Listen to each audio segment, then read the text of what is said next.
ہم امام کی خوشبو کو پسند کریں وہ تو بات بنتی ہے، وہ با کمال ہے۔ ہم میں کیا، ہماری حیثیت کیا ہے کہ امام ارشاد فرما رہے ہیں کہ مجھے اپنے شیعوں کی خوشبو پسند ہے، وہ ارواحکم و رؤیتکم، ان کی ارواح کو میں دوست رکھتا ہوں، انہیں دیکھ کر میں خوش ہوتا ہوں، ان کی زیارت سے میں خوش ہوتا ہوں، ان کی زیارت مجھے پسند ہے۔ یعنی صرف ہمیں ائمہ کی زیارت پسند نہیں ہے، ائمہ کو ہماری زیارت بھی پسند ہے۔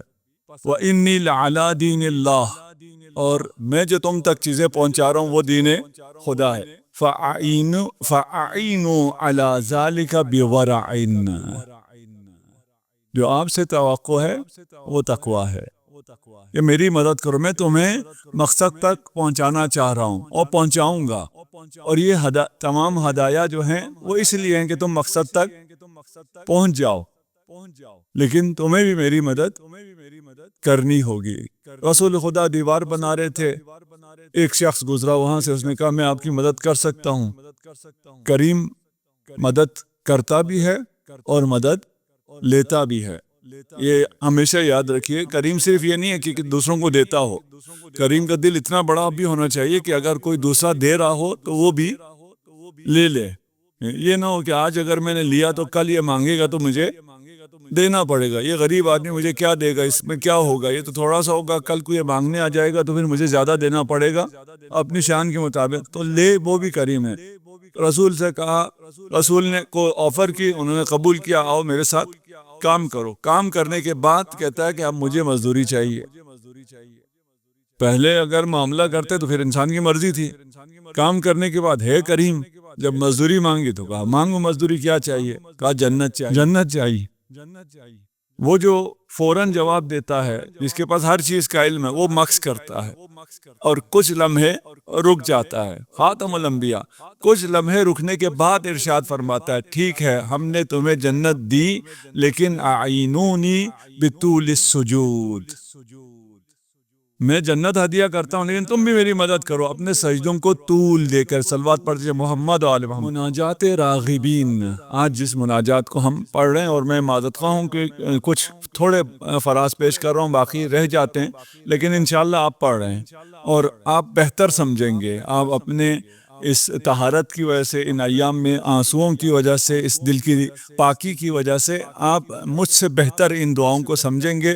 مخصوصاً جوانوں سے کہتا ہوں، میری بچیاں جو امام بارگاہ میں ہیں اور جو جوان یہاں مسجد میں ہیں، آپ لوگ پڑھیں، آپ بہتر سمجھیں گے، مجھ سے بھی بہتر اس کلام کو سمجھیں گے، اس لیے کہ امام ہر شخص سے ڈائریکٹ گفتگو کر رہا ہے۔ آپ کوشش کریں، پڑھیں، اور مجھے بھی یہ ایک دفعہ پڑھ کے سمجھ میں نہیں آئی ہوئی، میں آپ کو یہ بتاؤں کہ ایسا نہیں ہے کہ آپ کہیں اس کو اتنی چیز سمجھ میں آ رہی، نہیں، مجھے بھی جتنی عرق ریزی کرنی پڑی وہ مجھے معلوم ہے، اور مجھے بھی ابھی جو احساس ہے اپنی جہالت کا، اس کا اعتراف ہے کہ یہ کلام کہاں اور میرا بیان کہاں۔ آپ لوگ بھی اس کو پڑھیں، غور و فکر کریں، آپ مختلف فیلڈز میں ماہر ہیں، آپ مختلف علم رکھتے ہیں، اس حوالے سے آپ کو بہت سی رہنمائی ملے گی۔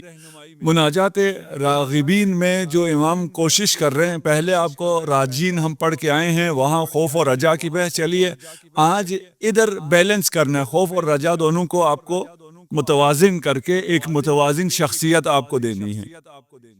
اگر متوازن شخصیت چاہیے تو صلوات پڑھ دیجئے محمد و آل محمد۔ الہی ان کان قل زادی فی المسیر الیک، آہ من قلت الذات، جس علی نے کہا تھا، یہ علی کا فرزند ہے۔ الہی ان کانا، اگرچہ میرے زاد راہ میرے پاس بہت کم ہے، میں تجھ تک آ رہا ہوں، تجھ تک آنے کے لیے جو زاد راہ چاہیے وہ میرا بہت کم ہے۔ فَلَقَدْ حَسُنَ ظَنِّي بِالتَّوَكُّلِ عَلَيْكَ، لیکن جو حسن ظن رکھتا ہوں تم پر، اور تم پہ جو، آپ پہ جو توکل ہے، وہ میرے لیے سہارا ہے۔ آ جائیے ہم یہاں زاد راہ توشے آخرت، اس پہ تھوڑی سی گفتگو کر لیتے ہیں۔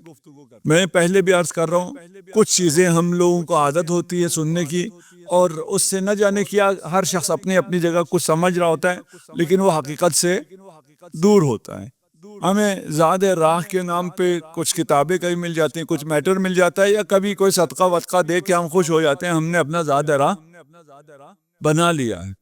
یہی انسان اگر یہاں سے کربلا تک جانا ہو، کبھی یورپ امریکہ جانا ہو، یا پاکستان کے اندر ہی کسی ڈیسٹینیشن پہ جانا ہو، تو اسے دیکھیے کیسے ذات راہ جمع کر رہا ہوتا ہے، کیسے وہ پیک کر رہا ہوتا ہے، کتنے پیسے لے کے جا رہا ہوتا ہے۔ یہ 4 دن کچھ بھی نہیں ہونے والا، کچھ بھی نہ ملے آپ کو پھر بھی کیا ہو جائے گا، وہاں جا کے ہوٹل بھی نہ کر سکے، سڑک پہ سونا پڑے گا تو بھی کیا ہو جائے گا، کچھ بھی نہیں ہوگا۔ اگر آپ 4 دن میں کوئی کپڑے نہ بدل سکیں، انہی کپڑوں میں سوئیں، انہی میں جاگیں، کیا ہو جائے گا، کچھ بھی نہیں ہوگا۔ اس کی اتنی فکر ہے، لیکن وہ جو ذات راہ ہے اور وہ جو طولانی سفر ہے، اس کے لیے کتنا کافی ہے؟ سال میں چند دن آ کے عزاداری کافی ہے، کبھی جمعے جمعرات کو صدقہ دے دیا، کافی ذات راہ ہو گیا۔ کیوں؟ اس لیے کہ ہم اس ذات راہ کو سمجھتے نہیں ہیں کہ ذات راہ کیا ہے اور اس کی ابتدا کہاں سے ہو رہی ہے، ہم اس کو نہیں سمجھتے۔ اس سفر ہم سمجھتے ہیں ایک سفر ہے جو مرنے کے بعد شروع ہوگی، اس سفر کے لیے مجھے ذات راہ چاہیے، زیادہ ہمارے ذہن میں یہ آتا ہے۔ لیکن ہمارا یہ سفر اس دنیا میں آنے سے شروع ہو جاتا ہے۔ جو ہمیں ذات راہ چاہیے، اس کا وہ جو سفر ہے، وہ سفر اس دنیا میں پیدا ہونے سے شروع ہو جاتا ہے، بالغ ہونے پہ وہ باقاعدہ شروع ہو جاتا ہے۔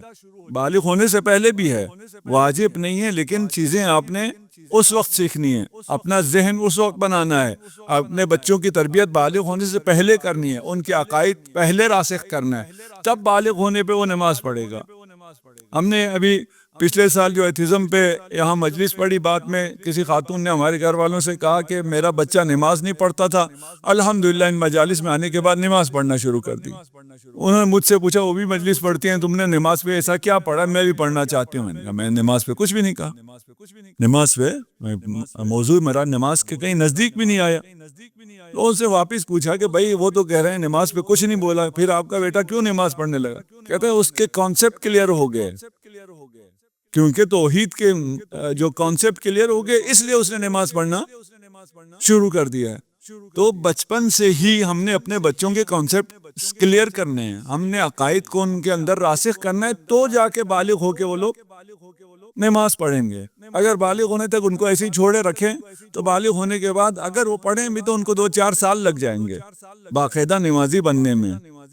اسی لیے نماز کے لیے بالغ ہونے سے پہلے 7 سال سے سختی کا حکم ہے، سختی سے بچوں کو نماز پڑھاؤ۔ اور بچوں کو نماز کی تربیت دینے کا سب سے اچھا یہ ہے کہ جب وقت نماز ہو جائے، آذان ہو جائے، تو آپ کے گھر میں تبدیلی آ جائے، پتہ چلے کہ خدا کی طرف سے آواز آئی ہے، ندا آئی ہے، دعوت آئی ہے، اور اس دعوت کا اثر آپ کے جسم میں، آپ کے کردار میں، آپ کے نماز پڑھنے میں بچوں کو نظر آئے۔